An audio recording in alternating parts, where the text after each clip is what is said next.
कभी सोचा है कि एक जानवर जिसे एक देश अपनी सबसे बड़ी आफत मानता हो, वही जानवर किसी दूसरे देश के लिए वरदान साबित हो सकता है? आज हम बात करेंगे खरगोशों की और उनकी उस हैरान कर देने वाली कहानी की, जिसमें उन्होंने चीन के एक विशाल रेगिस्तान को हरे भरे इलाके में बदल दिया। तो चलिए इस गुत्थी को सुलझाते हैं। एक तरफ है ऑस्ट्रेलिया, जहां 20 करोड़ से भी ज्यादा खरगोश हैं, वहां की आबादी से लगभग 10 गुना। सरकार उन्हें एक राष्ट्रीय आपदा की तरह देखती है। वहीं दूसरी तरफ है चीन, जहां उन्हीं खरगोशों को हीरो माना जाता है। सवाल यह है कि भाई एक ही जानवर दो अलग अलग जगहों पर इतनी अलग भूमिका कैसे निभा सकता है। इस कहानी का विलन है कुबूकी रेगिस्तान। इसे यूं ही मौत का सागर नहीं कहते थे। ये सिर्फ रेत का एक बहुत बड़ा ढेर नहीं था, बल्कि ये एक ऐसी ताकत थी जो लगातार फैल रही थी और चीन की उपजाऊ जमीन को निगलती जा रही थी। इस प्रोसेस को कहते हैं मरुस्थलीकरण।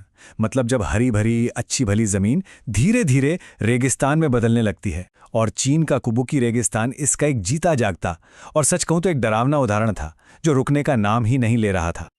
और पता है इसकी रफ्तार कितनी थी? होश उड़ाने वाली।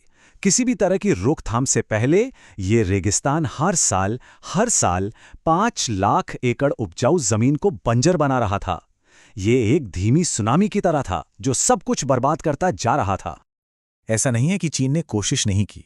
1950 और 60 के दशक में बड़े बड़े प्रोजेक्ट शुरू हुए।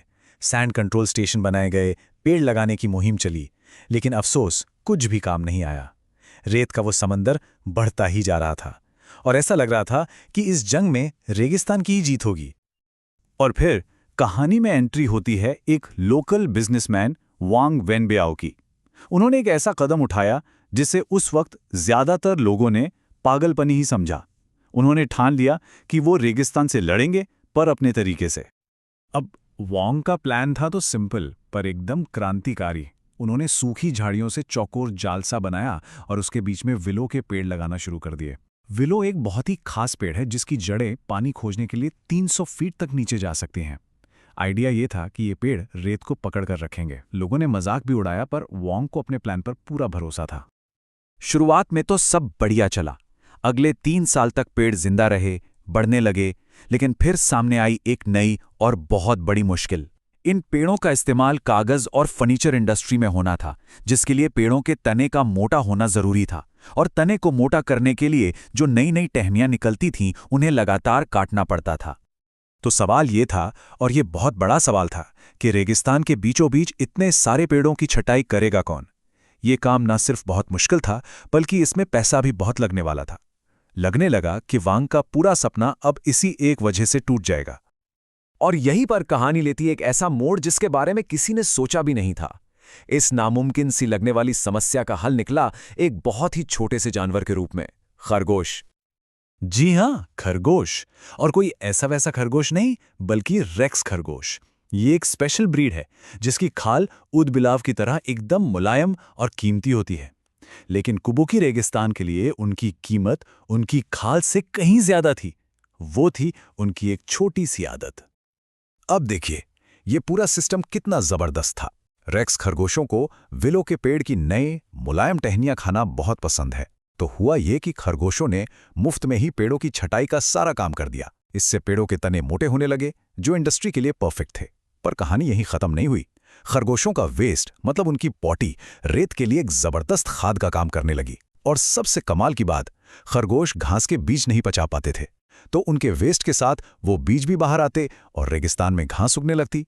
ये एक परफेक्ट सेल्फ सस्टेनिंग साइकिल बन गया था।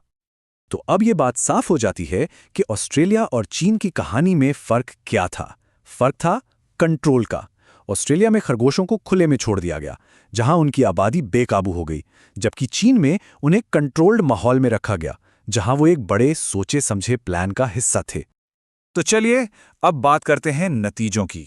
और यकीन मानिए, जो हुआ वो किसी चमत्कार से कम नहीं था। यह सिर्फ एक पर्यावरण का प्रोजेक्ट नहीं रहा, इसने तो पूरे इलाके की तस्वीर ही बदल दी। यूनाइटेड नेशंस की एक रिपोर्ट बताती है कि कुबुकी रेगिस्तान का 1/3 हिस्सा, मतलब 6,250 वर्ग किलोमीटर का एरिया, अब पूरी तरह से हरा भरा हो चुका है। 30 साल से ज्यादा की मेहनत ने मौत के सागर को एक जीता जागता अजूबा बना दिया है। और इसका असर लोगों की जिंदगी पर देखिए। आज वहां के एक आम किसान की सालाना कमाई औसतन $9,600 तक पहुंच गई है। जो लोग कभी उस रेगिस्तान से भाग रहे थे, आज वही लोग वहां खुशहाली से रह रहे हैं। इस नई इकोनॉमी का स्केल भी देखिए। इस इलाके के फार्म्स से हर साल 30 लाख रैबिक्स खरगोश बेचे जाते हैं, जिससे लोगों को एक स्टेडी इनकम मिल रही है। इसे सपोर्ट करने के लिए सरकार भी आगे आई। लगभग $400 मिलियन का निवेश हुआ।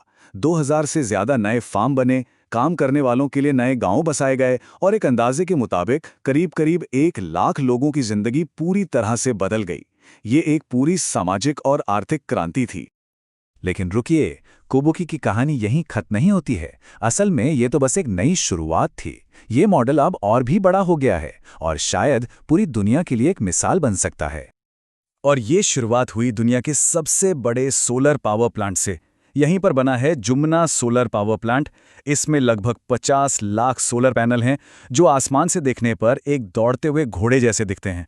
और ये इतना बड़ा है कि गिनीज वर्ल्ड रिकॉर्ड्स ने इसे दुनिया की सबसे बड़ी सोलर पैनल इमेज का खिताब दिया है।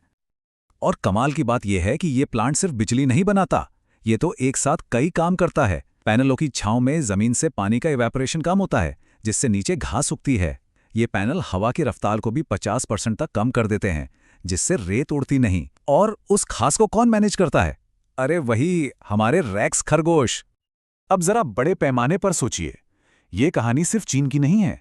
हमारी दुनिया के करीब 90% जमीन या तो रेगिस्तान है या उस पर रेगिस्तान बनने का खतरा मंडरा रहा है। ऐसे में कोबुकी मॉडल इन बड़े बड़े इलाकों के लिए एक उम्मीद की किरण है।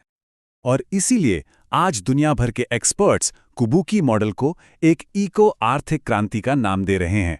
ये एक जबरदस्त उदाहरण है कि कैसे इंसान और प्रकृति अगर मिलकर काम करें तो सबसे मुश्किल माहौल को भी बदला जा सकता है।